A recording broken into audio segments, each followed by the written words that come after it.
सद्गुरु तुकाराम महाराज की, सद्गुरु जोग महाराज की जय।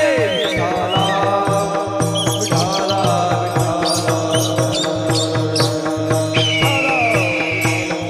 विठाला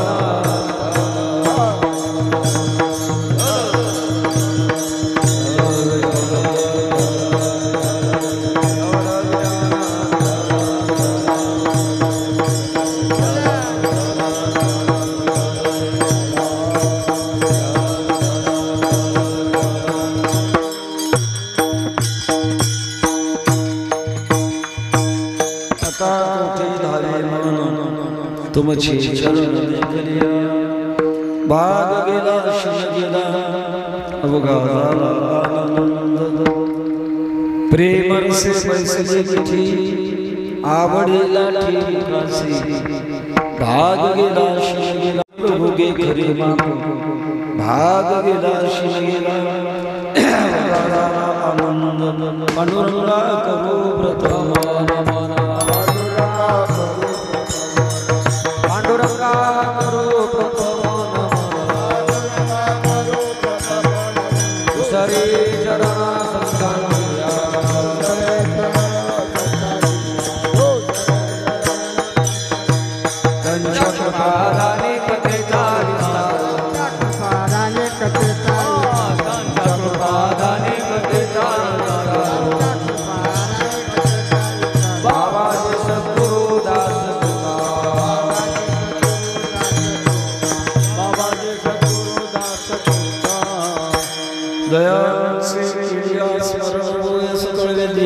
अधिकरण ते चरण श्री गुरुचे ते नमस्कारोन्यता।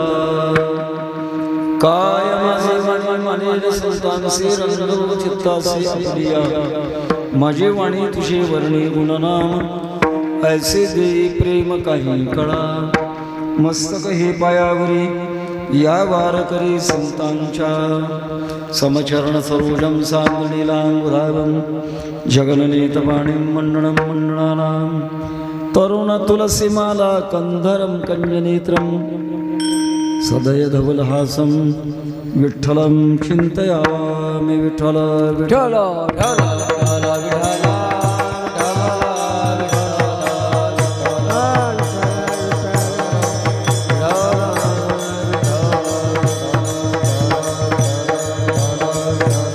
विठ्ठल आनंद। अनंत कृपा सागर भगवत पूज्यपाद जगदुद्धारक जगद्गुरु श्री तुकोबाराय श्री क्षेत्र डोंगरीवाडी वैकुंठवासी परमश्रद्धे प्रातस्मरणीय गुरुनाम गुरु बंकट स्वामी महाराज यांच्या कृपेने वैकुंठवासी परमपूज्य गुरुवर्य माऊली महाराज चाकरवाडीकर यांच्या आशीर्वादाने गावकरी मंडळींच्या सहकार्याने उपस्थित पंचक्रोशीतील मंडळी आपल्या या गावामध्ये भगवान नरसिंह परमात्म्याच्या जयंतीच्या निमित्ताने संतश्रेष्ठ निरोपराय यांच्या गाथेचं पारायण आणि अखंड हरिनाम सप्ताह चालू आहे। आज 4था दिवस आहे आणि वेळ खूपच झालेला आहे। पत्रिकेवर वेळ आहे 7 ते 9, सुरुवातीला वाजले 10 आणि आता चिंतन कसं काय करावं हे काही लक्षात येईल। योग असा आहे, आज वैशाख शुद्ध एकादशी, वारकरी संप्रदायामध्ये शुद्ध एकादशीला भगवान पांडुरंग परमात्म्याची उपासना आणि वद्य एकादशीला संतांची उपासना असे 2 भाग आहेत। नियमाप्रमाणे आपण शुद्ध एकादशी आणि म्हणून भगवान परमात्म्याच्या पांडुरंग परमात्म्याच्या अनुभवाचं चिंतन करण्याकरता अभंग घेतलेला आहे। बहुतेक अभंग कुणाच्याच पाठात नसेल,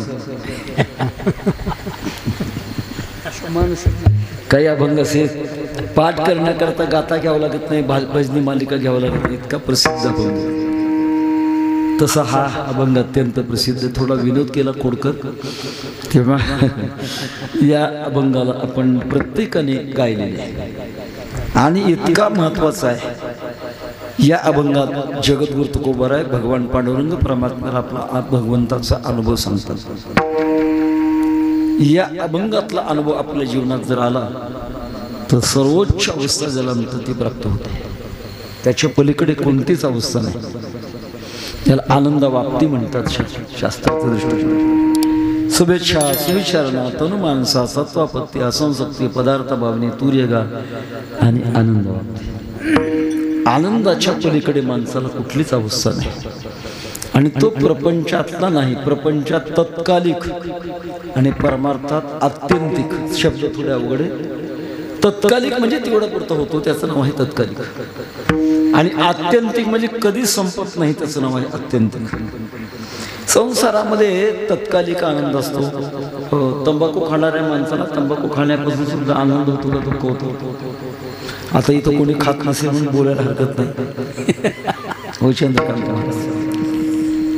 आणि खात असाल माझी विनंती आपल्याला, पहिल्यांदा आलो तुमच्या गावी, कृपया सोडून द्यावा. एकादशीचा संकल्प करावा. कारण सेवी भांग आपला तंबाखू दंड परितो अखंड भ्रांती माझी निषिद्ध महाराज. तेव्हा तत्कालिक आनंद आहे. परमार्थामध्ये आत्यंतिक आनंद तो कधीच संपत. संसारातले कसे प्रसंगी उद्या तो आज प्राप्त झालेला आनंद मात्र संपत नाही. याच्याकरता भगवान परमात्म्याची सेवा आणि परमात्म्याचा अनुभव या दोन गोष्टी अत्यंत महत्त्वाच्या. आपण जन्माला आलो तर आपल्या जन्माची खरी सार्थकता विठ्ठलची एक देखलिया, विठ्ठलाची एक देखलिया, विठ्ठलाची एक देखलिया. तुका म्हणे जन्म आल्याचे सार्थक, तुका म्हणे जन्म आल्याचे सार्थक, तुका म्हणे जन्म आल्याचे सार्थक, तुका म्हणे जन्म आल्याचे सार्थक. विठ्ठलाची एक देखलिया, विठ्ठलाची एक देखलिया, शास्त्रामध्ये याला सा काष्टा सरा परागती म्हणतात. त्याच्या पलीकडे काहीच नाही. जशी गंगा धावते, धावता धावता समुद्र मिळाल्यानंतर त्याची धाव बंद पडावी. तुका म्हणे गंगा सागर संगमी अवघ्या झाल्या उर्मी एकमा. गंगा समुद्राच्या पलीकडे जात नाही, तसं या आनंदाच्या पलीकडे आतापर्यंत कोणी गेला नाही, जात नाही, जाणारही नाही. अशी परमोच्च अवस्था आपल्या पत्रिकेमध्ये पाहिलं. खूप मोठ्या मोठ्या महाराजांचं चिंतन आपण निवडलेलं आहे आणि त्यात हा उत्सव 9व्या क्रमांकाचा. 9 आकड्याला परमार्थामध्ये फार मोठं महत्व आहे. तुलसी ऐसे राम को क्यों न भजे निशंक, आदि अंत में एक है जैसा 9 का अंक. 9चा आकडा आदि आणि शेवटपर्यंत एकच आहे. आता लहान मुलं उभं राहिले, तुम्हाला गणित विचारतात. 9 एका 9 येते ना, 9 एका 9 दोन्ही 18, एकन 8. बोला बोला बोला बरोबर. 9 एकन 8, 9 त्रिक 2000 9, 9 चौक 36, 3000 9, 9 पासे 25, 4 आणि 5. आता पुढचं मला पाठच नाही. शेवट 9 काय 90. 9 आकडा कमी होत नाही आणि 9 आकडा वाढतच. 8चा आकडा कमी होतो. 8 2 16, 1 6, 8 3 24, 2 4 कमी कमी होतो. 8चा आकडा कमी कमी होतो, 9चा आकडा जागेवर राहतो. परमात्मा तसा आहे. संसार 8च्या आकड्यासारखा आणि परमात्मा 9च्या आकड्यासारखा. तेव्हा आदि अंत में एक है जैसा 9 का अंक, तुलसी ऐसे राम को क्यों न भजे निशंक. हा आपला आजचा निवडलेला अभंग, काकडा आरती, भोपळ्या हे सगळं झाल्यानंतर अभंग म्हटल्याशिवाय पूर्णता करता येत नाही. असा अति महत्वाचा या अभंगामध्ये तुकाराम महाराज भगवान पांडुरंग परमात्मा पुढे आपला प्रेमातला अनुभव सांगतात. अनुभवाचे 2 प्रकार, ब्रह्मातला अनुभव आणि परमेतला अनुभव. भ्रमातला अनुभव फक्त दिसण्यापुरता असतो, टिकत नसतो. दोरी पडली आहे, मंद अंधकार आहे, दोरी दिसत नाही, साप दिसतो. पण उजेड आला तर दोरी दिसली. कुठे गेला साप? नव्हता, फक्त भासला. तसा प्रपंच संतांच्या दृष्टिकोनातून भासलेला आहे. आणि तेव्हा परमात्म्याचा जो अनुभव आहे तो कधीही न नष्ट होणार आहे. आणि संसारातले सगळे जन्माला आल्यापासून मरेपर्यंत, जाग झाल्यापासून झोपी जाईपर्यंत जेवढे अनुभव आहेत ते सगळे नष्ट होणार, नाशवंत. आपल्याला एक उदाहरण सांगतो. एक मोठा सावकार, सोने चांदीचं दुकान आणि लग्न सरायचं होतं. खूप गर्दी दुकानात आहे. रात्रीशिवाय तो घरी झोपी गेलेला होता. पहाटे त्याचा मुनीम गेला, मानाखाली हात घातला. सावकार उठा, 5 वाजले, तुम्हाला सगळं उरकायला वेळ लागते, गिराईकाची गर्दी असते, उठा उठा म्हटल्यानंतर सावकार उठला, पण शिव्या देत उठला. मूर्ख आहे, नालायक आहे, गाढव आहे, अक्कल नाही. का 2000चं नुकसान केलं. राहिलेले जो 2000चे होते का काय प्रकार असा होता. त्या सावकाराला पहाटे पडलं होतं स्वप्न. बरोबर धंदा झाला, आणि धंदा झाल्यानंतर 1 लाख रुपयाचा नफा झाला होता. हातात बंडल घेऊन तो मोजत होता. 98,000 झाले होते. यानं उठवलं. तिथेचा तोटा झाला 2,000. मुनी म्हटला, सावकार रागवू नका, नेहमी पासबुक आणि पैसे माझ्याकडे देत असता, मी बँकेत भरत असतो. आता एक काम करा, तुमच्याकडलं 98,000चं बंडल माझ्याकडे द्या, खिशातले 2,000 घालतो आणि 1 लाख भरतो. सावकाराला बरं वाटलं, आता काही नुकसान नाही. अंगावरची शाल झाली, बंडल सापडलं. उशी उचलली, बंडल सापडलं नाही. गादी गोळा केली, बंडल सापडलं नाही. अजूनही नाही सापडलं ते बंडल. स्वप्नीचे चेले जाईल लया, स्वप्नीचे चेले जाईल लया, स्वप्नीचे चेले जाईल लया. ज्ञानदेव म्हणे पाहता पाहिली, ज्ञानदेव म्हणे पाहता पाहिली, स्वप्नीचे चेले जाईल लया,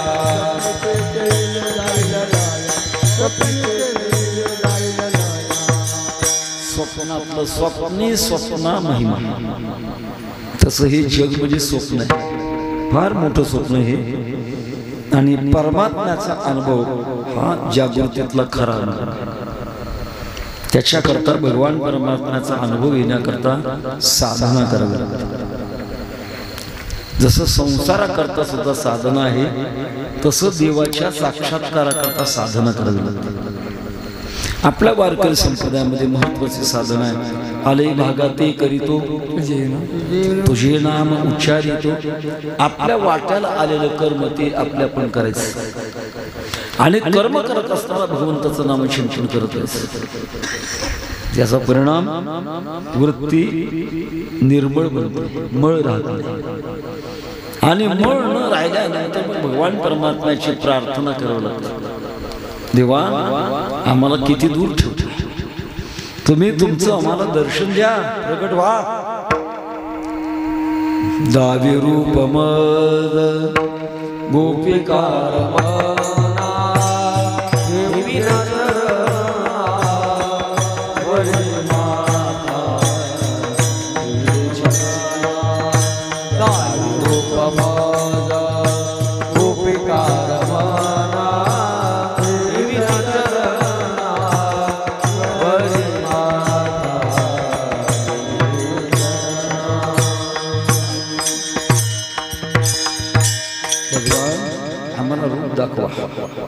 आणि संप्रदायातले नियम सांभाळावे लागतात. गळ्यात तुळशीची माळ घालावी लागते. नंतर 12 महिन्याच्या 24 एकादशी करावी लागते. काही माणसं म्हणतात मोठ्या मोठ्या, आता आम्हाला अजून कळालं मोठ्या कोणत्या छोट्या कोणत्या. व्रत करा एकादशी सोमवार, कथा पूजन हरिजागर आणि त्यातल्या त्यात वारकरी संप्रदायामध्ये अजून 5 महाव्रत रामनवमी, कृष्णाष्टमी, वामन जयंती भाद्रपद शुद्ध द्वादशी, नरसिंह जयंती आणि महाशिवरात्री. काही लोक रामनवमी राम अवतारापर्यंत उपाशी राहतात आणि पुन्हा जेवतात. चुकीची गोष्ट. सगळे 5 महाव्रत पूर्णपणे उपवास करतात आणि मग त्या उपवासाचं फळ आपल्याला मिळतं. फळ म्हणजे असं बाहेरून मिळणार नाही. आतली वृत्ती शांत होते, विकार बाजूला जातात, उत्तरोत्तर भगवंताची ओढ लागते आणि अशा ओढीमध्ये भगवत भक्त देवाला प्रार्थना करतो. रूपदावी कार्य आता चतुर्भुजाच्या मंडित आहे भगवंता, आम्हाला रूप दाखवा तुमचं. निशिदिनी बरसत नयन हमारी, सदा रहत पावस ऋतू हमपुर जबते श्याम शिवाय. कोठे गुंतलासी द्वारकेच्या राया, वेळ का सकया लावेला. एकांतात भगवत भक्त देवाच्या भेटी करता डोळ्यातून पाजर सुटतो. नेत्री अशोची धारा, उठे रोमांच शरीरा. त्याला 8 सात्विक भाव म्हणतात. 8 सात्विक भावामध्ये त्या भगवत भक्ताचं मन तल्लीन होतं आणि डोळ्यातून टपटपट थेंब निर्माण होतात. संसारा करता तर जग रडतंय, देवा करता रडणारी माणसं फार कमी. स्वामी विवेकानंद एका ठिकाणी म्हणतात, परमात्म्याच्या भेटी करता ज्याच्या डोळ्यातून एक थेंब बाहेर पडला त्या थेंबाची किंमत पूर्ण जगाची किंमत बरोबर. इतकं ते दुर्मिळ आहे. कारण तीव्र अंतःकरणातून इच्छा व्हावी लागत असते आणि इच्छा झाल्यानंतर कदा लहान मुलगा आपल्या आईला चुकलं आईला हाक मारण्याकरता जसं हाक मारतो. कल्पना करा, एखादा बाजारचं गाव आहे, भाजीपाला आणायचा होता, आई पिशवी आणि पैसे घेऊन निघाली. इतक्यात असा एखादा लहान मुलगा आईला म्हटला, आई थांबणार नाही मी घरी, तुझ्या बरोबर घरी निघाली. बाजारात पोहोचल्यानंतर गर्दी दिसली. त्याच्या आईला म्हटलं गर्दी कशाची आहे? एक गारुडी खेळ दाखवतो. त्याने एक नवीन सर्प धरलं. नवीन सर्प लोकांना दाखवण्याकरता त्याने पेटावर उघडलं. त्या सापाला इतका समाज कधी माहित नाही तो बिथरला आणि पिठावर उडी मारली, समाजामध्ये घुसला. आपण जसे बसलो तसं बसल्यास हा त्याच्या अंगावर तो त्याच्या अंगावर तो त्याच्या गर्दी उसळ त्या मायलेकराच्या अंगावर. परिणाम असा झाला, आई एकीकडे मुलगा दुसरीकडे. मुलगा गप्प बसला असेल का? तो आईच्या प्राप्ती करता मोठ्याने टाहू पडतो. तुका म्हणे बाळ माता चुकलिया म्हणी, नपवता जननी दुःख पावे विठ्ठले. तसा भक्त भगवंताच्या दर्शनाकरता व्याकुळ होतो. जितकी तीव्र व्याकुळता तितकं देवाचं दर्शन जवळ आहे. विठ्ठल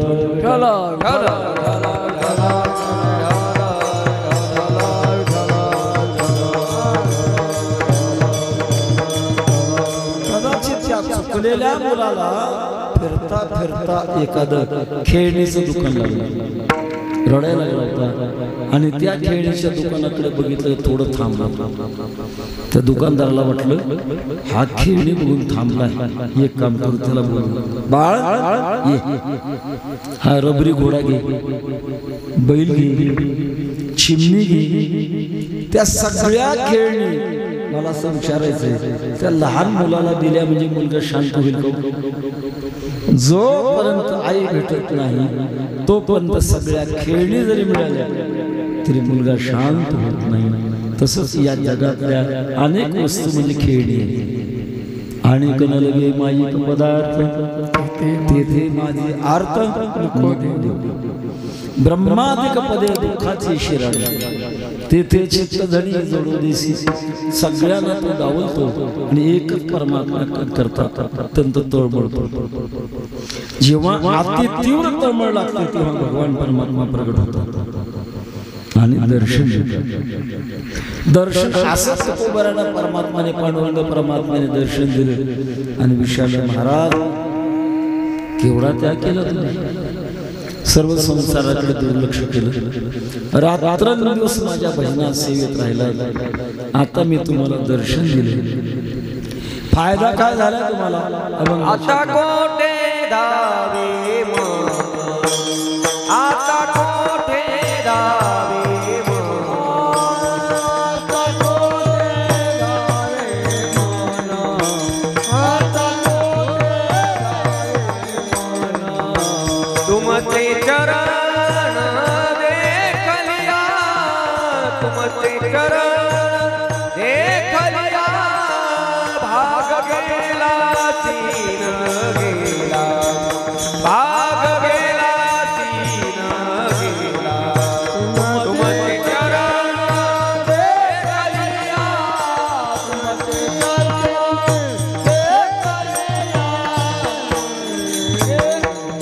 भाग गेला तीन गेला, भाग गेला तीन गेला.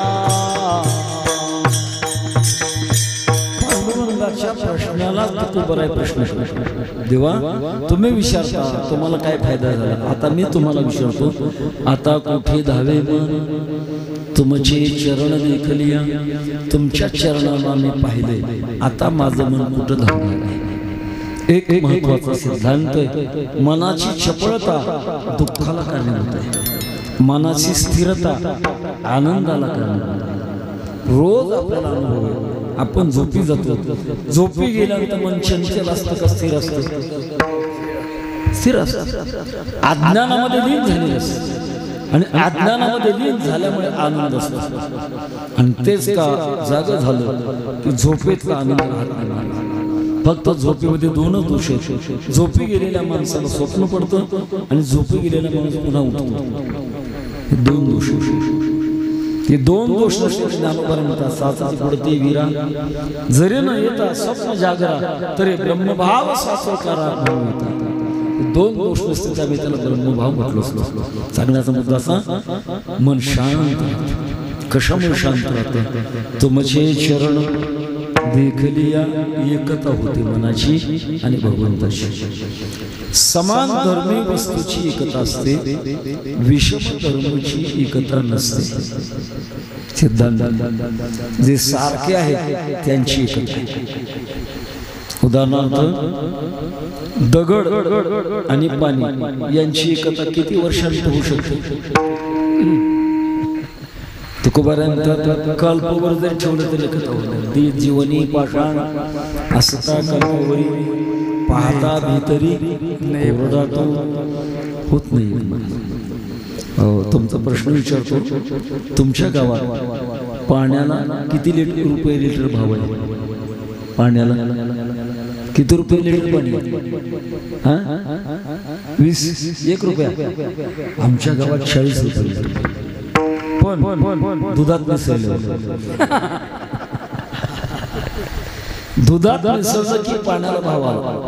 पण ते का मिसळतं? सारखं. तसं भगवान परमात्म्याच्या स्वरूपात आणि आपल्या स्वरूपात भेद आणि भेद नसल्यामुळे परमात्म्याने आपल्यावर कृपा केल्याने दर्शन दिल्यानंतर मग मात्र एक रूप आल्यानंतर मन धावत नाही, शांत राहतं. मनाच्या बऱ्याच अवस्थेत मला कीर्तन शक्यतो मी 11 वाजेपर्यंत जय विठ्ठल करणार, कारण मला पहाटे 4 वाजता निघायचंय. आळंदीची मीटिंग आहे आणि आळंदीला 11 वाजेपर्यंत पोहोचायचं. खऱ्या अर्थानं बाबूरावनं म्हटलं होतं, तुम्ही कुणाकडून ते उरकून घ्या अडचण. आमचा नेहमीचा ड्रायव्हर पुतणीचं लग्न गावाकडे गेला, शोधला होता एक ड्रायव्हर. 7 वाजता फोन आला त्याचा की माझ्या गाडीचा अपघात झाला, मी येऊ शकत नाही. आणि आईने वेळा ड्रायव्हर शोधता खूपच वेळ झाला. तुम्ही शांत मनाने थांबला, दिलगिरी व्यक्त करतो. पण मात्र अधिक वेळ न घेताना 11 वाजता कसं जय विठ्ठल करता एवढं चिंतन करणार. आता कोठे दावे मन, तुमचे चरण देखलिया. प्रकार असा आहे, आपल्या मनाचा आणि पाहिलेल्या वस्तूचा काही संबंध नाही. एक सिद्धांत असा, पाहिलेल्या वस्तू पाहणाऱ्याचा परिणाम हा एक परिणाम, आणि दुसरा परिणाम पाहिलेल्या वस्तू पाहणाऱ्यावर परिणाम होतो. दोन उलटे सुलटे परिणाम. उदाहरणार्थ दृष्टी, अजूनही खेड्यापाड्यामध्ये दृष्ट हा प्रकार. एखादा गोंडस मुलगा असावा आणि चांगले कपडे घालून कागद घालून बगलीवर घेऊन थोडा गावामध्ये फिरून आणला आणि एखाद्या लोभी माणसाची नजर त्याच्यावर पडली की त्याला दृष्ट लागली. आणि दृष्ट लागली की मग गरम होतो, मोठमोठ्याने ओरडतो रडतो किरकिर करतो. घरातली आजीबाई मीठ आणि मिरच्या त्याच्यावर वळते आणि चुलीत टाकतात. ठसका उठतो नाही उठत. दृष्ट लागल्यानंतर ठसका उठत नाही. एरवी टाकून बघा काय होतं ते घरात थांबले याला म्हणतात दृष्ट. म्हणून बऱ्याच वेळेला रस्त्यावर काही ट्रकच्या पाठीमागे बोर्ड असतं, बुरी नजर वाले तेरा मुंह काला. दृष्ट लागून जोडा टाकतात कारण त्याच्यावर दृष्ट लागून खरं. आणि वारकरी संप्रदायामध्ये सुद्धा मान्यवर का तुकाराम महाराजांविषयी महाराज देऊमध्ये भजन न करताना डोंगरावर का जातात. यासाठी वनांतरा जातो सांगून या घरा माझी दिठावेल प्रेम बुद्धी होईल निष्काम. ज्ञानोबांनी सुद्धा हे दृष्ट मानली आहे. तयाचे दिठीचा धने कलंक लागेल तुझ्या प्रेमात. अर्जुना काय तुझं प्रेम आहे की जया सोहमभाव आटक मोक्ष सुखा लागून रंक तयाचे दिठीचा धने कलंक लागेल तुझ्या प्रेमात. दृष्ट लागते. पाहणाऱ्याचा पाहिलेल्या वस्तूवर परिणाम होतो. आता उलटा परिणाम पाहिलेल्याचा परिणाम पाहणाऱ्यावर होतो. एकदा काय झालं, वैशाख महिन्याचे दिवस गावातल्या एका श्रीमंत माणसाचं मुलाचं लग्न झालं होतं. वरात निघाली होती आणि पूर्वीच्या काळात आमच्या लहानपणामध्ये बँड नव्हते, सनई चौघडा मंगलवाद्य होते. बँड म्हणजे रणवाद्य युद्धातले वाद्य. आणि म्हणून ते आता लग्नामध्ये लग्न झालं की युद्धच होतं नवरा बायको. मंगलवाद्य सनई. तो सनई वाजवणारा इतका रमवान लोकत होता, सगळे घोळकाच्या घोळका त्याच्या पुढे जमलं आणि तो सनई वाजवत होता. अशी 2-4 मुलं त्यातलं एक खोडकर होत. अरे हा बाबा इतका सनई चांगला वाजवतो ना, याची सनई बंद करू का. बाकीची मुलं म्हटली तुझं काय ऐकणार आहे, त्या सुपारी देणाऱ्याने पैसे दिले त्याला, तुझं काय ऐकणार आहे. तर म्हटलं मी त्याला बोलणार नाही, काही करणार नाही, फक्त मात्र सनई बंद पडणार. कसा बंद पडतो बघा तर खरं. म्हटलं घरात गेला, एक विध भरभरी केलेला चिंचेचा आकडा आणला आणि सनई वाजवणाऱ्याच्या पुढे धरला. काय झालं असेल, तोंडाला पाणी आणून सनई बंद झाली ना. पाहिलेल्या वस्तूचा पाहणाऱ्यावर परिणाम होतो. तसं भगवान परमात्म्याचं स्वरूप पाहिलं की जीवावर परिणाम होतो. तुमचे चरण देखलिया भगवंताच्या चरणाचा खूप मोठा महिमा. परमात्म्याच्या चरणामध्ये गंगा आहे. भीमा आणि चंद्रभागा तुझे चरणीची गंगा.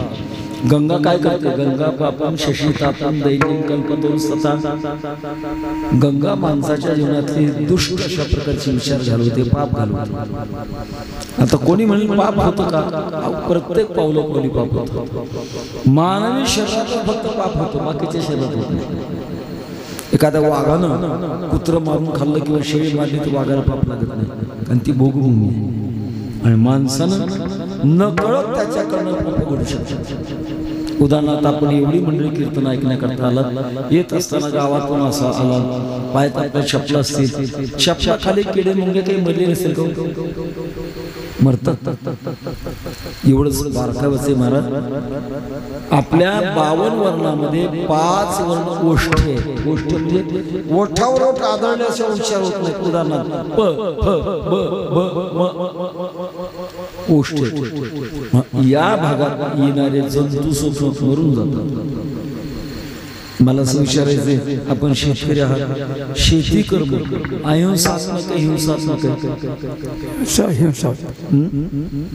100% हिंसात्मक. नांगरताना किती मरत असतात, मोगडताना, कोळपताना, पेरताना, कोळपताना, खुरपताना, फवारल्या मरणा करतात मारायचे. सगळं आद्यंत शेती कर्म दोष महाराज त्याला अज्ञात. महाभारतामध्ये भीष्माचार्याला 6 महिने बाणाच्या टोकावर झोपवलेलं. त्याचं कारण या वयात भीष्माचार्याने एक सरडा बाणाच्या टोकावर उचलला आणि फेकला, काठी 6 फळ राहिला.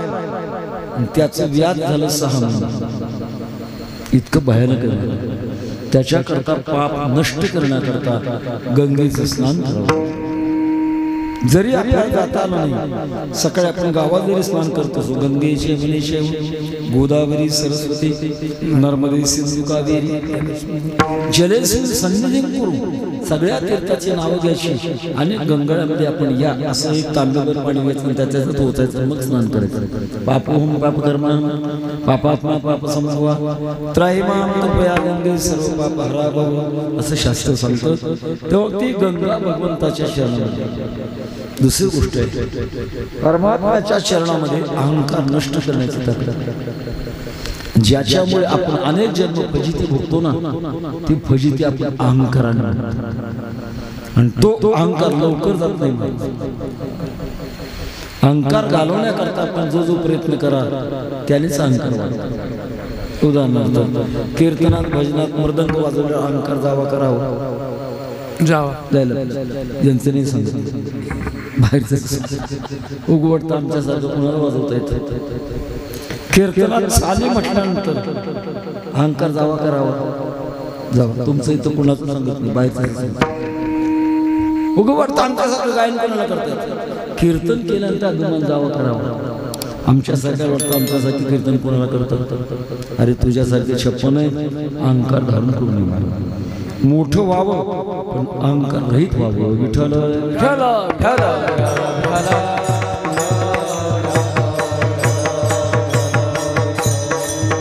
कोणत्याही क्षेत्रात आपण, विद्वत्तेच्या क्षेत्रात बघा, कलेच्या क्षेत्रामध्ये बघा, सत्तेच्या क्षेत्रामध्ये बघा, श्रीमंतीच्या क्षेत्रामध्ये बघा, अभिमान झाला की लयाला लागणं समजतं. पण तो अभिमान भगवान परमात्म्या चरणामध्ये अशी शक्ती आहे, अभिमान नष्ट होतो. उठा उठी अभिमान जायासी स्थळ कोण ते या पंढरी सगळी खळा पाजर रोकडे. छोटा इतिहास आहे. मंगळवेढा आपल्या महाराष्ट्राचं ठिकाण, आणि त्या मंगळवेढा श्यामा नावाची वेश्या होती. त्या वेश्याच्या पोटी एक मुलगी जन्माला आली. तिचं नाव होतं कानोपात्रा. कानोपात्रा इतकी देखणी होती, खूप देखणी, आणि इतकी नाजूक होती. पानाचा विळा खाऊ गिळत असताना तिच्या नरड्यातून तो दिसायचा, इतकी नाजूक होती. अभिमान होता सौंदर्याचा. तिने मनामध्ये असं ठरवलं होतं की माझ्या इतका सुंदर पुरुष असला तरच लग्न करीन, नाही तर असे जाईल. आचार शुद्ध होतं. काही काही वेळेला उकरला सुद्धा तुळस जन्माला येते, तसं तिच्या पोटी ती जन्माला येते. आषाढी वारी आणि वारकरी पंढरीला निघणार मंगळवेळेची. अनेक जण धावपळ करत होते, आनंद होता, वारीला जायचं वारीला जायचं. कानोपात्र विचार करते, काय का 70-80 वर्षाचे तुम्ही, 25 वर्षाच्या मुलाच्या चेहऱ्याला लाजवेल इतके तुमचं चेहऱ्यावर आनंद, चालले कुठं? पंढरपूर. कोण आहे तिथे? जगाचा मालक भगवान पांडुरंग परमात्मा. कसा आहे तो? अति सुंदर आहे. आणि मग इच्छा झाली, मला तुमच्या बरोबर येऊ देता का? वारकरी संप्रदाय उदार संप्रदाय. या रे लहान थोर या ती भरते नारी, करावा विचार चिंता कोणाशी. तेव्हा कानोपात्रा बरोबर निघाली. पंढरपूरला पोचले. चंद्रभागेचं स्नान झालं, कीर्तन झाली, आणि पांडुरंगाच्या दर्शनाला वारकऱ्यांची लाईन पुढे, कानोपात्रा मागे. असा आपल्यात नियम आहे. देवाचं दर्शन घेत असताना डोक्यावर टोपी असेल तर काढायची आणि दर्शन घ्यायचं, कारण प्रतिबंध नको देवाला म्हणून काढावं. आणि एखाद्याचा सत्कार करायचा असला तर बोडक्याने करायचं नाही, डोक्यावर घ्यावं लागलं आणि मग करायचं असतं. वारकरी डोक्यावरचं काढत होते, भगवंताच्या पार डोकं ठेवत होते आणि परमात्म्याला पाहता पाहता आनंदी होते. कानोपात्र्याचा नंबर आला. विचार करते, माझं डोकं काय यांच्यासारखं काय निबरगट्ट काय, कोमल डोकं, मी डोकं नाही ठेवणार. आता नमस्कार करायचा म्हणून दोन्ही पायावर 2 हात ठेवले. प्रकार असा झाला, भगवान पांडुरंग परमात्मा असू लागले, कानोपात्री वेडीस तूच काय? पूर्ण जगाला सौंदर्याने कोमलता देणारा मी तुझ्यापेक्षा कोमल आहे. जिथं हात ठेवला तिथं कानोपात्रीची बोटं बुडली. जर आपण पंढरपूरला पांडुरंगाचा स्पर्श दर्शनाला जर गेला, बारकाव्याने बघा, दोन्ही पायाला खडले, ते कानोपात्रीच्या बोटाचे खड्डे आणि मग मात्र कानोपात्रीचा अभिमान चक्काचूक झाला की माझ्यापेक्षा भगवान किती कोमल आहे. कानोपात्रीने ठरवलं आता परत जायचं नाही, भिक्षा मागायची. रात्रंदिवस भगवंताचं चिंतनात रंगून गेली आणि त्या काळाला मंगळवेढा इलाका बिदरच्या ताब्यात होता. कालांतरापूर्वी बिदर हे आपल्या महाराष्ट्राचं ठिकाण होतं. अजूनही बघा बिदर जिल्हा खूप वारकरी संप्रदाय एक निष्ठेने चालू आहे. बऱ्याच वेळेला जाऊन येतो. सांगण्याचा मुद्दा असा, बिदरच्या बादशाला कोणीतरी सांगितलं की मंगळवेढ्याला कानोपात्रा नावाची स्त्री आहे आणि खूप सुंदर आहे. पूर्वीचे हुकुमशाहीचे राजे मूर्ख असायचे, विकारी असायचे, प्रजेला भ्रष्ट करायचे. बिदरच्या बादशाने कानोपात्रीला पकडण्याकरता सैन्य पाठवले. ते पंढरपूर पर्यंत आले. कानोपात्रीला समजलं मूर्खाने मला पकडण्याकरता सैन्य पाठवले, आता कोण वाचवणार आहे मला? एका माझ्या पांडुरंगाशिवाय कोण इज्जत माझी ठेवणार? कानोपात्रा धावत धावत गेल्या मंदिरामध्ये, पायाला मिठी मारली आणि प्रार्थना करू लागले, देवा लाज रखो तुम्ही मेरी, प्रभूजी लाज रखो तुम्ही मेरी. माझ्या देहाला पाहिल्यानंतर लोकांच्या मनात जर विकार निर्माण होत असतील तर माझा देह पडलेला बरा. कानोपात्रीच्या शरीरातून प्राणज्योत बाहेर पडली, पांडुरंगाच्या स्वरूपामध्ये एकरूप झाली. कानोपात्रीचा देह पडला. आज आपण पाहतो तरटीद्वाराला कानोपात्रीला भगवंताने समाधी दिली. दृष्टांत का सांगितला? अभिमान नष्ट करण्याची शक्ती भगवंताने त्याच्या पायात. जडाला छिद्र बनवण्याची ताकद भगवंताच्या चरणामध्ये आणि परमात्म्याच्या चरणामध्ये काही सामुद्रिक आहे. त्या ते भाग्यवान सामुद्रिक, त्या भाग्यवान सामुद्रिक चरणाचं ध्यान केलं तर ध्यान करणारा भाग्यवान होतो. इतकं चरणाचा महिमा आहे. कारण ज्योतिषशास्त्रानं असं काही सांगितलंय, आपलं भाग्यवान ठरण्याकरता कपाळ उंच असावं, कानाची चापे मोठी असावी, बोटाची शेंडी निमुळती असावी, 10 बोटापैकी एका तरी बोटावर चक्र असावं. कारण बहुतेक बोटाच्या शेंड्याला शंखासारखा आकार मिळालेला असतो. आता बघू नका, घरी गेल्यानंतर आठवण राहिली तर 10 बोटापैकी एका तरी बोटावर चक्र पाहिजे. एक चक्र सदा अरण्यात जरी नेऊन सोडला त्याला तर तो उपाशी राहत नाही, तो भाग्यवान असतो. आणि त्याबरोबर तळपायावर सुद्धा एक विशेष प्रकारचे सामुद्रिक. पूर्वीचे पालक मुलगा लग्नाला आल्यानंतर मुलगी पाहण्याकरता जायची. इतकं लांब का बोललो त्याचं कारण आहे, अलीकडचे पालक आपल्या पालकाला हा त्रास पडू देत नाही. ते सरळ सांगतात, बाबा आम्हाला ज्ञानोबारांनी शिकवले, आपुली आपण करा सोडवा. काय कळतं त्याला? रंगाने देखणेपणा कळतो का? लक्षण कळतात. 32 लक्षण असतात. 32. सांगण्याचा मुद्दा असा, तो पालक जेव्हा मुलीच्या बापाकडे जातो मुलगी पाहण्याकरता आणि मुलीच्या बापाला सांगतो, मुलगी दाखवताना तिचे पाय धुवा, अन्न पुसता पाठावर बसवा, मी लक्षण पूजन करणार. ओल्या पायाचे ठसे उमटतात जमीन. काही भाग्यवान असतात आणि काही दुर्दैवी असतात. भाग्यवान कोणते, दुर्दैवी कोणते? कीर्तनात सांगून एखाद्यावर अन्याय होण्याची शक्यता आहे न सांगितलेलं बरोबर. पायामध्ये सामुद्रिक आहे भगवंताच्या. ध्वजवज्रा दोन्ही पायी पद्मे देखा. नाथ महाराजांनी खूप सुंदर वर्णन केलं. असे भगवंताच्या पायाचं महत्व आहे. देवा तुमचे चरण मी पाहिले, आता माझं मन तुमच्या स्वरूपामध्ये एक रूप झाले आणि अनंत काळ मला जे दुःख होतं ते राहिलं नाही. अभंगाच्या दुसऱ्या चरणात भाग गेला सीन गेला, भाग गेला सीन गेला, भाग गेला सीन गेला, भाग गेला सीन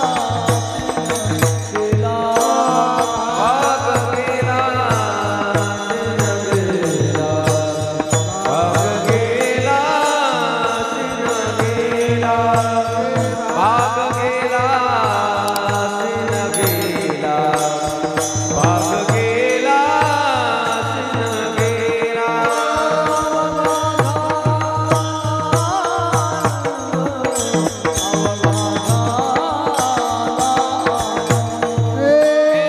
अवघा झाला,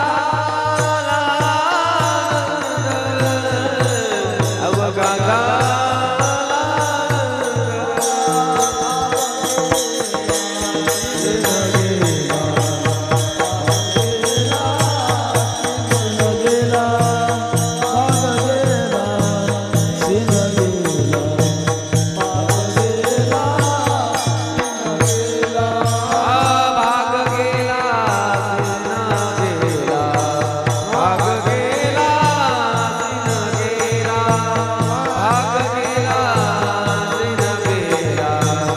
भाग गेला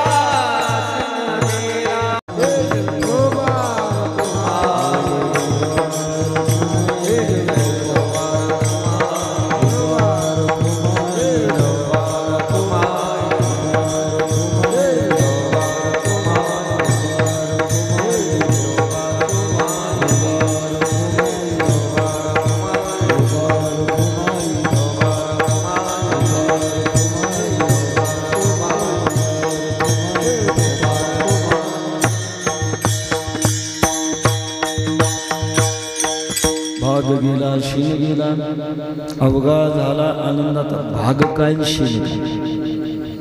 भाग त्याला म्हणतात मन थकून जाणं, त्याचं नाव भाग. आणि शीन शरीर थकलं, दोघात फरक आहे. काही वेळा विचार करता करता माणसं थकवून जातात, त्याचं नाव आहे भाग. भागल्यांचा तू विसावा करीन नावाने म्हणून भागलो दातारा करिता येर झाला. मन थकून जातं, त्याचं नाव भागणं. आणि शील शरीर.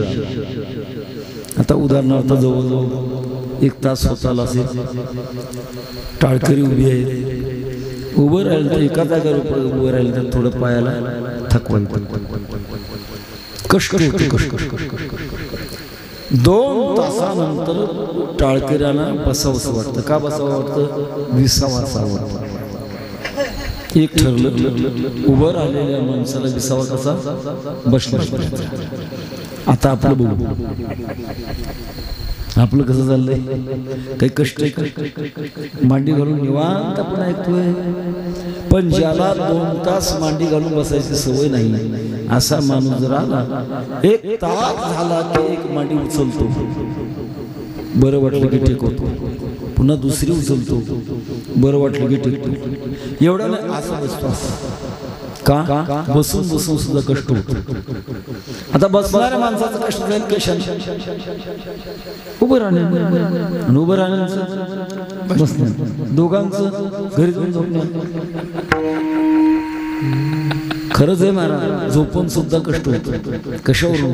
ज्या ते माणसं सकाळी उठतात, का उठतात त्याचं उत्तरच हे, झोपून झोपून कष्ट होतं म्हणून झोपतात. प्रकार असा आहे. मग विसावा कधी मिळणार?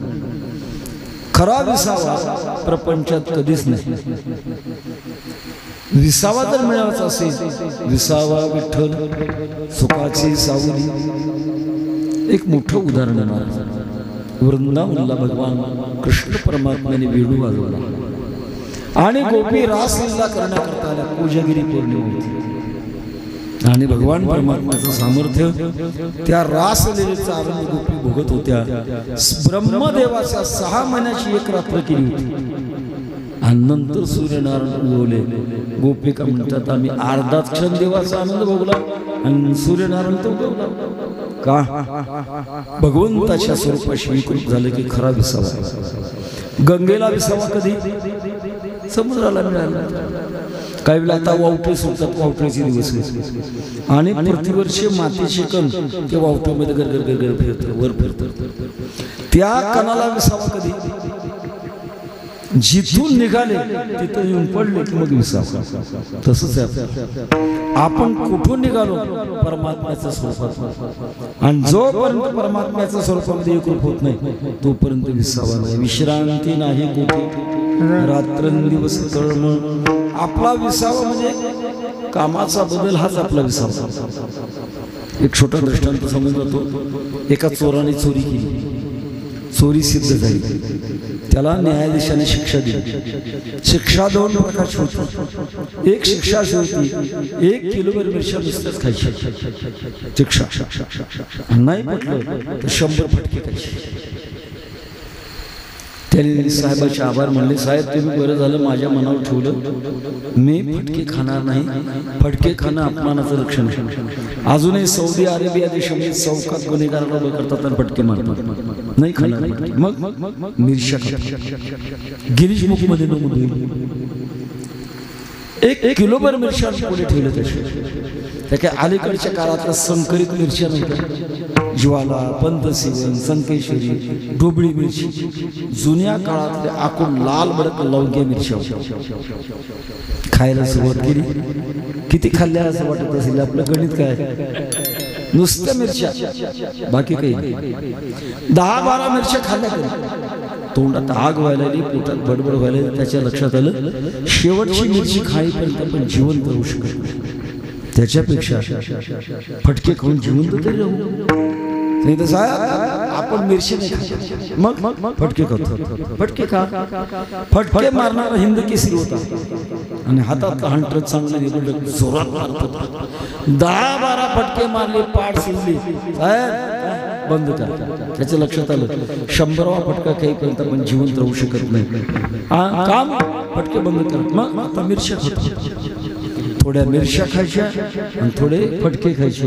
हे हसण्या करता नाही सांगत, हे आपलं असंच चालतं. अनेक जन्म हे करून बघ, ते करून बघ, ते कुठेच ते येतात. पण परमात्म्याच्या चरणाचा आनंद का पहिला अवघा झाला आनंद. अवघा आनंद म्हणजे मागही आनंद आणि नंतरही आनंद. संसारातला आनंद तसा नाही ना. तुम्हाला पटण्यासारखं सांगतो. कल्पना करा, एखाद्या माणसाला अजिबात भूक नाही आणि सुंदर पक्वान्नाचं ताट त्याच्याकडे ठेवलं, सुख होईल का? नाही होणार. का? पक्वान्नाचं सुख होण्याकरता भुकेचं दुःख सहन करावं लागतं आणि भुकेच्या दुःखातून पक्वान्नाचं सुख जन्माला येतं. अजिबात तहान नाही आणि पाणी ठेवलं होईल का सुख त्याचं? पाण्याचं सुख होण्याकरता तहानेचं दुःख भोगावं लागतं, तिथून जन्माला येतं. सावलीचं सुख होण्याकरता उन्हात तडपडावं लागतं आणि मग सावलीत आल्यानंतर सुख होतं. कल्पना करा, शेजारी 2 घर, दोन्ही घरी एका दिवशी एका वेळेला 2 मुलं जन्माला आली, पण पद्धत वेगळी होती. पहिल्या घरी मुलगा जो जन्मला तो 14व्या क्रमांकाचा होता, म्हणजे अगोदर 13 झाले होते, 14वा मुलगा जन्मला. आणि दुसऱ्या घरी जो मुलगा जन्माला त्याच्या आईबापाचं लग्न होऊन 14 वर्ष झाली होती. खूप नवसं केली आणि मुलगा झाला. माझा प्रश्न आहे, पेढे कोण वाटेल? 14व्या मुलाचा बाप पेढे वाटेल का 14 वर्षानंतर झालेला बाप पेढे वाटेल? 14व्या मुलाचा बाप पेढे वाटला नाही. तो म्हणे मला पेढे वाटायची गरज नाही, माझा वेळ मांडवाला गेला, मांडव मोडायला लागलाय, कुठं पेढे वाटू. दुःखातून सुख जन्माला त्या संसारात. पण परमार्थामध्ये मात्र सुखाची व्यवहारी, सुखलाभ झाला आनंद कोणता मागे पुढे, असा सुखातून सुखाचा आनंद प्राप्त होतो. एवढ्या करता महाराज म्हणतात, देवा भाग गेला, शील गेला, अवघा झाला आनंद. शेवटी भगवान परमात्मा म्हणाले, तुकोबाराय मी तुमच्या पुढे प्रगट झालो आहे, पण माझी सवय लपायची. मी काही काळात लपवून घेणार आहे. आणि अशा वेळा तुम्हाला आनंदाचं काय अभंगाच्या 3ऱ्या चरणात सांगतात.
आवडी लाठी मुखासी प्रेमाचा जो आनंद आहे, त्या आनंदामुळे देवा तुमचं एक रूप आम्ही झालेलो.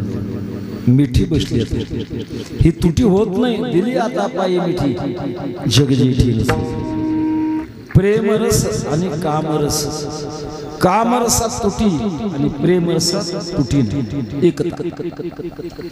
पंचदशी नावाचा ग्रंथ आहे, त्याच्यामध्ये दृष्टांत सांगितले. अश्मश्रू कंटक वेदेन बालो रुदती तत्पिता शेतातून आलेला शेतकरी संध्याकाळ झाली आणि आपल्या पत्नीला विचारलं, अगं दुपारची भाकर कमी पडली, भूक लागली, झाला का स्वयंपाक?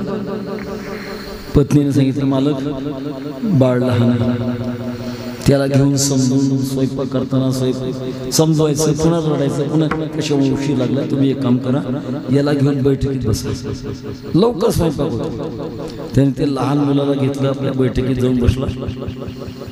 मुलाचं सौंदर्य आणि त्या बालपणाच्या सौंदर्यामध्ये त्याचं मन आकर्षित झालं आणि त्या मुलाला माझ्या आछड्या बछड्या छकुड्या म्हणता म्हणता त्याच्या गालाची मुके घेऊ लागली. जसा जसा बाप गालाची मुलाच्या गालाची मुके घेऊ लागला तसं तसं ते मुलगा रडायला लागलं.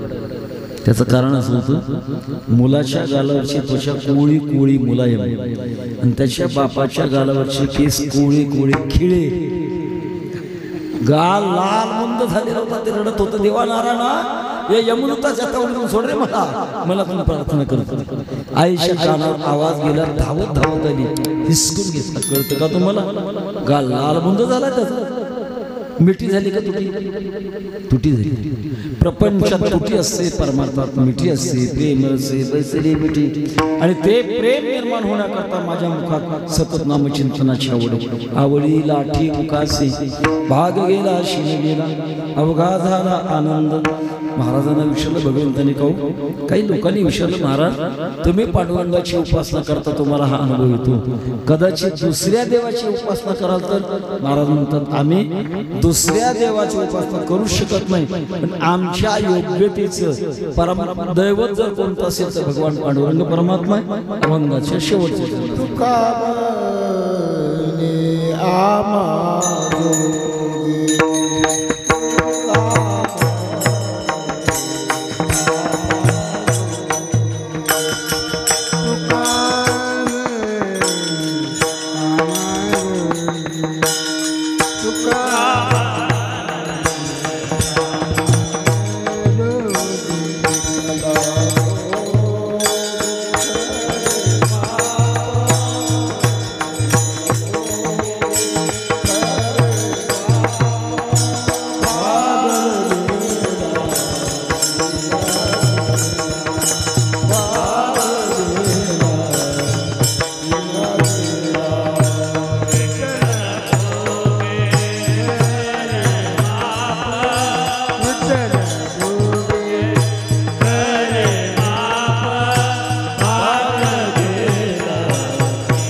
विठ्ठल भोगे म्हणजे मोठं.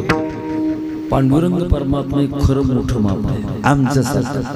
कारण ज्यांचं ज्ञान संपूर्ण ब्रह्मांडातलं सर्वश्रेष्ठ असतं त्यांचा निवड सुद्धा श्रेष्ठ असते. निवड होण्याकरता श्रेष्ठत्व लागत असतं. कल्पना करा, एखादा कलेक्टर आहे आणि मुंबई सारख्या ठिकाणी 4थ्या मजल्यावर टीव्ही चालू केला आणि त्या टीव्ही मध्ये एक दृश्य असं दिसलं, कोणीतरी घोड्यावर बसून आनंद भोगतोय. त्याच्या त्या लहान मुलांना हट्ट घेतला, बाबा मला घोडा पाहिजे, इथंच पाहिजे. आता 4थ्या मजल्यावर कुठं घोडा मिळतो का? कलेक्टर जरी असला प्रकार असा होता. त्या कोपऱ्यामध्ये एक काठी होती आजूबाजूची. कलेक्टर साहेबांनी त्याला सांगितलं, हे काठी घे घोडा.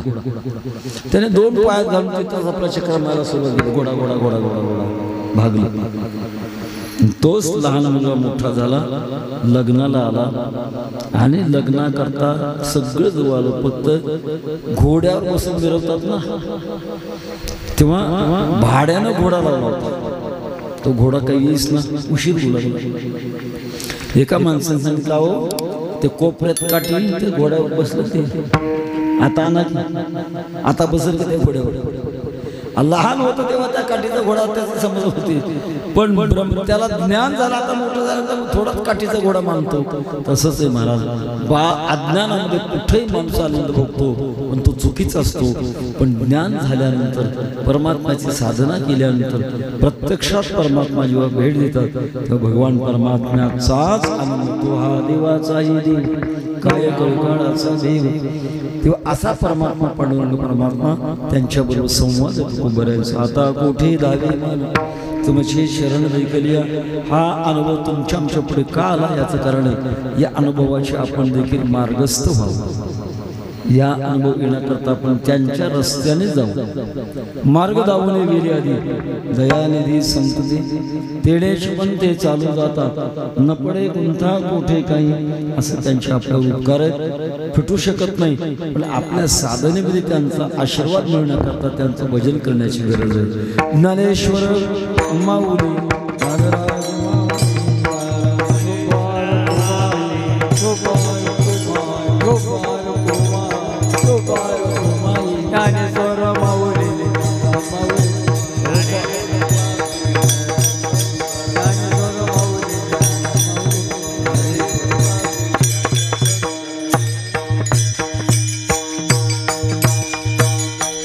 वेळ झालेली आहे, तरी परंतु मी 5 मिनिटं माझं मनोगत तुमच्या पुढे प्रगट करणार आहे. मनोगत असं आहे की आपण सर्व जन्माला भाग्यवान होतो.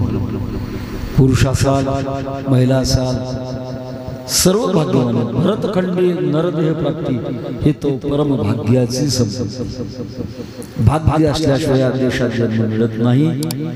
पण या देशाचा मोठेपणा ऋषी मुनींनी सांगितलेला. एते देश प्रसूतस्य सकाशात अग्रजन्मना स्वं स्वं चरित्रम शिक्षेरन पृथिव्यां सर्व मानव. सगळ्या पृथ्वीतल्या लोकांनी आपल्याकडे यावं आणि अध्यात्माची धडे घ्यावी. आपली उंची एवढी मोठी, पण मधल्या काळात पाश्चात्य संस्कृतीचा अंधानुकरण झालं, अंधानुकरण, आणि त्या अंधानुकरणाचा परिणाम आपली संस्कृती खाली आली. कशावरून? पेपर वाचा, बातम्या ऐका, नको नको तो भ्रष्टाचार, भयानक अशा प्रकारची हिंसाचार, स्वैराचार, अत्याचार, अनाचार, बलात्कार, अपहरण. कुठं चालला देश? कोण सांभाळेल? आपण उपस्थितापैकी आपण या दुराचारामध्ये नाही, पण मात्र आपल्याला मोठी जबाबदारी आहे. आपण कोणी आजोबा असाल किंवा वडील असाल, आपल्या पुढच्या पिढीला चांगले संस्कार देण्याची अत्यंत महत्त्वाची गरज आहे. कौमारे दाशरित प्राज्ञ धर्मान भागवताना माता शत्रू पिता वैरी येन बाजून पाठवा. ते मायबाप शत्रू आहेत ज्याने आपल्या मुलाला चांगलं वळण लावलं नाही. एक प्रसंग ऐकला मी. एक मुलगा असा शाळेत जायचा, शेजारच्या मुलाची पेन्सिल गुपचूप आपल्या पिशवीत टाकायचं, घरी आईला येऊन दाखवायचं. आईनं काही नाही म्हणायचं. त्याला वाटलंय बरं आहे. बघता बघता प्रेम चोरायला लागला, वह्या पुस्तकं चोरू लागला, चोरीची सवय लागली. चोऱ्या करता करता करता मोठाही झाला, आणि मोठा झाल्यानंतर मोठी चोरी केली. ती चोरी करत असताना त्याच्याकडून खून पडला. त्याला झाली फाशीची शिक्षा. विशाला आता तुला फाशी देणार, शेवटची इच्छा काही नाही. म्हटलं माझ्या घरी येऊन चला आणि आईचं दर्शन घेऊ द्या, मग द्या फाशी. काय मातृभक्त आहे, बेड्या घालून नेला त्याला घरी. आई उभी होती. दर्शना करता खाली वाकला, आणि खाली वाकला तो आईच्या पायाचा अंगठा दातात धरला, काढकन पडला, अंगठ्याचा तुकडा पडला. आई मोठमोठ्याने रडायला लागली. पोलीस धुपटाले, मूर्खा, अरे फाशीला जायचं, दर्शन घ्यायचं म्हटलं, आणि आईच्या पायाचा अंगठा तोडला. केलं ते बरोबर केलं. कसं काय? मला फाशीला जाण्याची वेळ आली ती इच्छामुळे. हिनं जर मला बालपणापासून चांगले संस्कार लावले असते, मला फाशीला जाण्याची वेळ आली नसती. अगदी वास्तव. म्हणून मी माता भगिनीला विनंती करेन, प्रत्येक रविवारी लहान लहान मुलाकडनं एक हरिपाठाचा एक आपण पाठ करून घेत चला. आयुष्यभराची सामग्री होईल. रामायणातले प्रसंग सांगा. छत्रपती शिवाजी महाराज घडले कशामुळे? जिजाऊ मातेमुळे. तर याच्याकरता आपल्याला फार मोठी जबाबदारी आहे. आता उन्हा सुट्टीमध्ये शिबिर घ्या लहान मुलांना चांगलं शिकवा. विष्णू सहस्रनाम सांगता, कोणी मृदंग शिकवा, कोणी भजन शिकवा, चांगले संस्कार द्या. कोवळे झाड वाकवावे तसे वागते आणि ते झाड झाल्यानंतर वाकवण्याचा प्रयत्न केला तर मोडते, वाकत नाही. याच्याकरता आपल्याला मी महत्वाचं ही माझ्या अंतःकरणातलं मानस प्रगट करतो की पुढची पिढी सुसंस्कारित करा. न हो द्या कीर्तनकार, न हो द्या मृदंगवादक, न हो द्या गायक,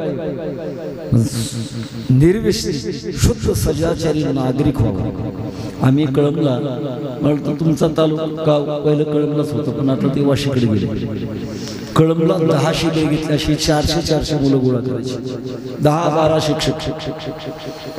आणि एकदा मुंबईला कीर्तनाला गेलो असताना कीर्तन संपल्यानंतर एक तरुण दर्शन घेऊन खाली बसला. मला विचारलं, महाराज मला ओळखलं का? आता लहान पहिलेने कुठलं ओळखलं? साहेब नाही ओळखलं तुम्हाला? आम्ही साहेब नाही, तुमच्या शिबिरातला तेरसा बबलू नावाचा विद्यार्थी. असं का? मग लक्षात आलं, खोड्या करत होता तो बबलू का?